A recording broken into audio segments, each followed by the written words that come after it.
Okay, mayong mudto na usab kanatong tanan Luzon, Visayas, Mindanao. Mayong mudto Philippines, may mudto world, may mudto universe. Ano yan ang punta mga igala, nining atong tulumanon sa kahanginan, CONA, Catechesis on Air. O ako lang gihapon kini yung ubos nga alagad, Reverendo Padre Edwin Academia Acab. Abi no adlaw no usab karon nga Lunes, pit sa 11 na kini sa bulan sa Nobyembre. Nahala no, may mudto na kanatong tanan mga higala. Welcome back no sa ato mga kaparian nga bag-uhay pa lang gyud mga higala, natapos ang amuang 5-day retreat no didto sa may kining Dawin, Negros Oriental, mismo sa kinibitaw nga giningitaw og Sea Dreams no, Sea Dreams Resort. Gwapo kay mga higala no. Og nasalamat po kayo sa owner no, usa ka German national nga naminyo usab og tagamanhuyod no, mga pamilya nga abrasado og ayunting no.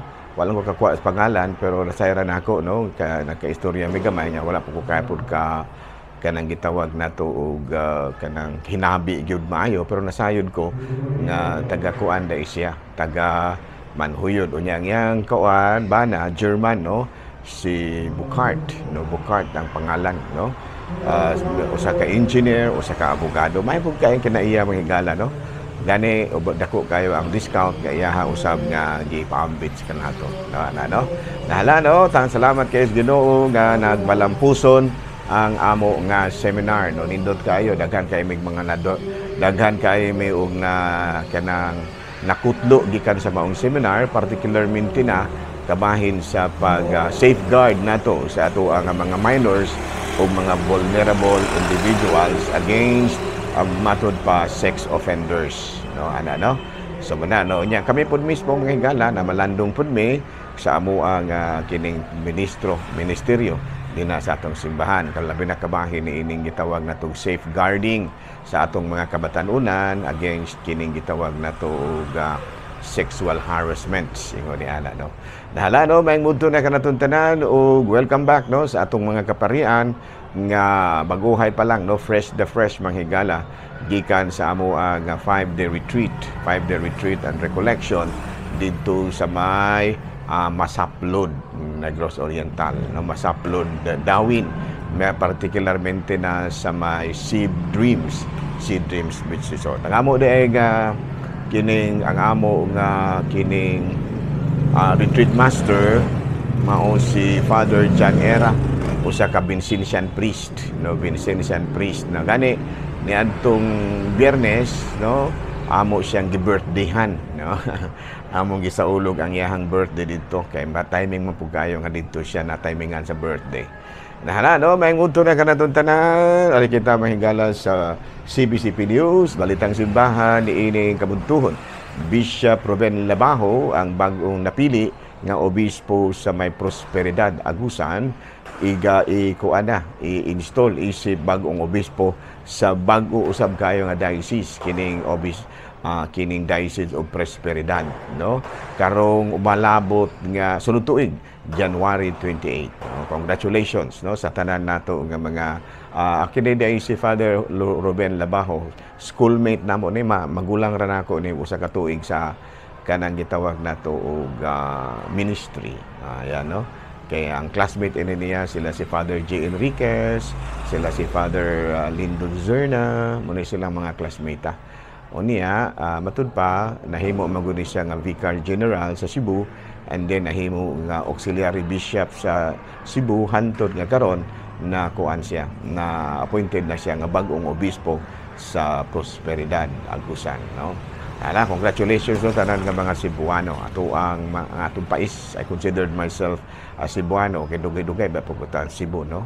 Unya sa Vatican ang mga obispo, mga Maronite bishops dito sa Lebanon nabalaka na pag-ayo tungod lagi sa guba tali sa Hezbollah o sa mga Israelita no. Hezbollah kanang Hezbollah mahigala na na sila nakabase sa Lebanon, o sana siya ka matod pa og sa ato pa na fundamentalist group dito marabag mga kining mga Taliban sa kining murag mga Taliban dito sa Afghanistan. Kining Hezbollah mao po sa mga mga kinibang mga fundamentalist group sa kining Islam o maupod gihapon sa Hamas.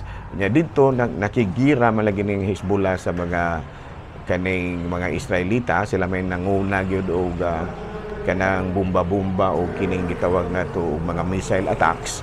Muna nga karon nibalos pud in taon kining Israel, mga Israelita, mga Jews o medyo nabalaka ang mga obispo dito tungod kay matud pa tinud anay man gyud pud nga pagkabalosa, no? Kana bang gitawag bitaw nato sa pinulungan nga walay sukod sa balos. Muna nga ang mga kaobispuhan dito, mga Maronite bishops na balakaw nangayo na taon og panabang gikan sa Vatican aron pod nga mapuy-puy o gamay, no, ang kadaot nga nagpanghitabo tungod sa giba sa gera tali sa Hezbollah o sa mga Israelita.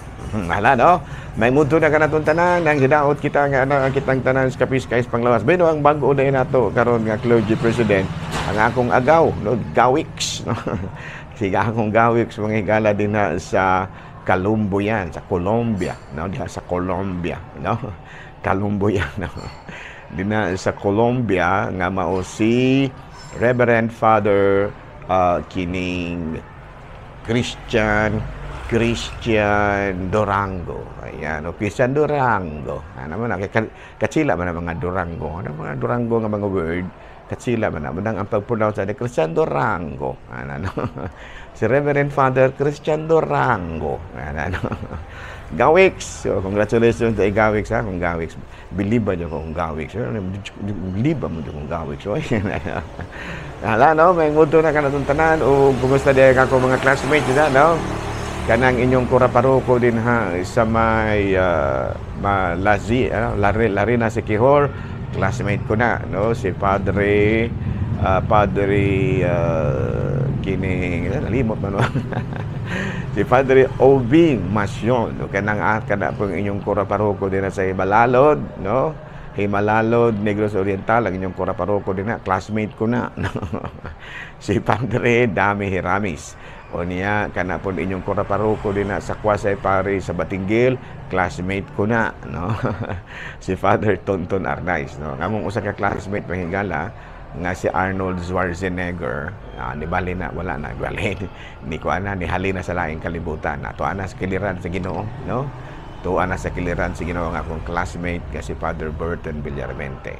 Klaro man lang ito kay kuan man to buutan man kay tanan, no? Nya usa pa diyan ako ka classmate malipayo na uban sa iyang pamilya, no? Kaya na-dispense naman sila si Padre Jonar Sevilla. Ug ang ako pong amigo, dili na ko classmate pero suod akong higala nga dispense na pod si Father Ray Aguilar. No, kumusta na ang tawag ako na reverse man. Reverse, no? Kumusta naman ka reverse? Yun, ano? Nahala, no? May mundo na kanatuntanan. Ari kita manghigala sa Saint of the Day. Boy, no? Buisagway ng utana, no? Matid pa sa ato ang kauban sa buhat mahigala, no? Si Padre, si Brad Jones Manaban. Ang atong Saint of the Day karon bisag uway ng utana mao si Saint Martin of Tours, no? Adili, samantaron 11 sa ato pa kuan. Kada Saint Martin of Tours, no? Kunya taga Hungarian kini siya, no? O makamao ning mulutog biskotso, no? Kasi Hungarian biskotso, no? Natawo siya na adtong tuig 316 kung namatay na atong 367. Unya kunya usa kani siya ka Hungarian. Unya serve in the army at 23 and become a monk. And then naordinahan isip usa ka pari, nahimo usa ka exorcist. Unya preached throughout the countryside and became a bishop and objected that heretics be put to death. And matud pa total submission to God. Kaya sa una mahigala ang mga heretics patyon ba ya? Kana bang dili Katoliko lain pud sa una ang Kristyanismo mahigala sa diha nga ang mga Katoliko na maoy nahimong official religion sa Roman Empire, no? Kay niabot man gito panahon ni Haring Constantino. Perti pa mga isuga kung dili ka Katoliko patay pud ka. Kung dili ka Kristiyano patay pud ka. Pero bag ingon tang pulunga nga the persecutors become the persecuted become the persecutors. Pero karon pag abot nila ni San Martin of Tours ilang ni object sila, no, nga ni object siya, usa siya sa mga obispo nga niingon nga ayaw. Dili man na nila sa lang kay mo man ay pagtuo man lagi na doon na gud tay gitawag sa in English of the freedom to choose, mo na gihatag Ginoo nato.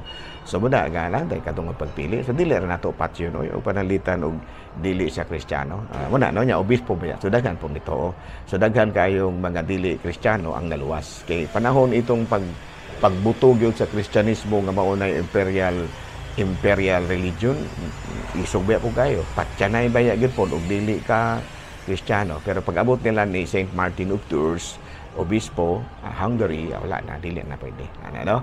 Salamat, no? May mundo ka na itong tanan. Nabi, no?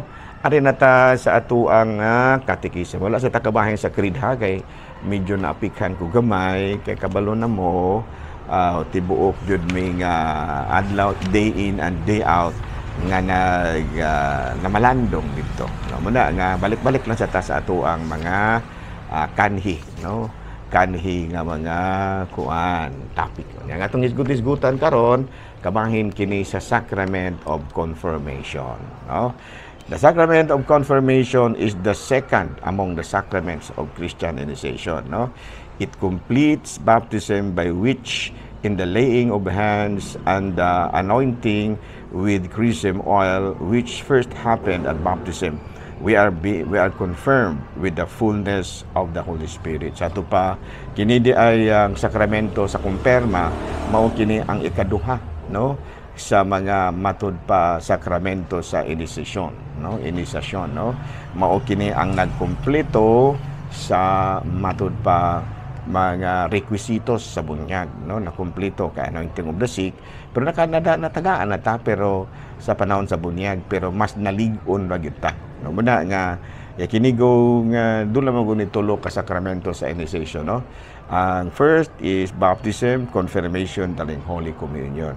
Unya, celebrated chronologically and lead us to a deeper kining faith walk as Catholic Christians. No, sa ato pa tungod sa kumpirma, na-kumpirma na gyud ta nga mga Katoliko, na-confirm, ano?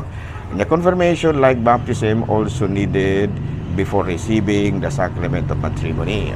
Sa ato pa kini di ang kumpirma, dili ka pwedeng makasal ug wa kay kumpirma. Manang kami doon na may pagtugod gikan sa obispo nga mo kumpirma mi. No nya.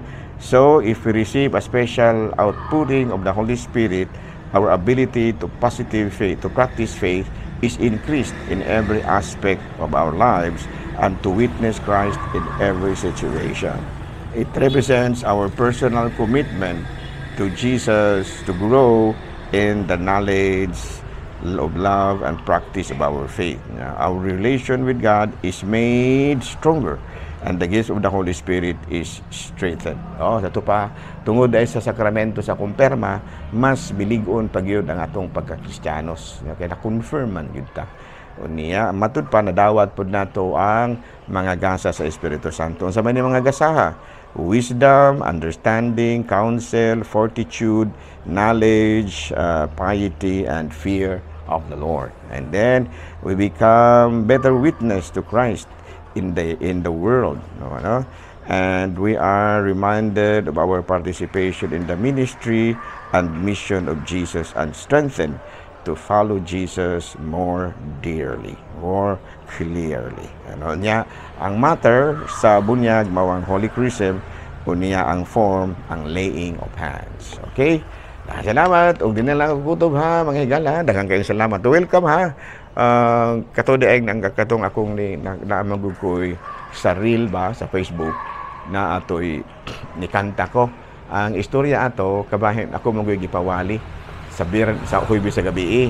Ako'y gipawali sa ako ang kining Vicar for Rain. O niya, karon tungod kay akong gipawali, nagpalahi po ko gamay. No, pag human ako o wali, kabahin, parang katong akong wali, pang pari ra gyud to.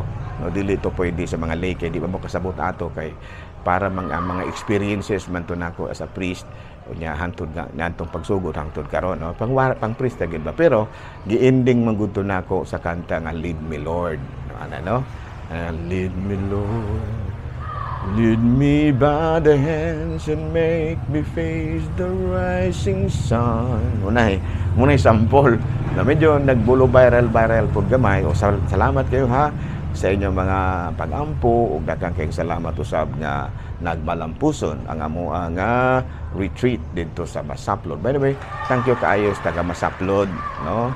Tanan nga mga kawani, mga empleyado sa Sea Dreams. Ayan, Sea Dreams. Daghang salamat ug mayong mudto, Pilipinas.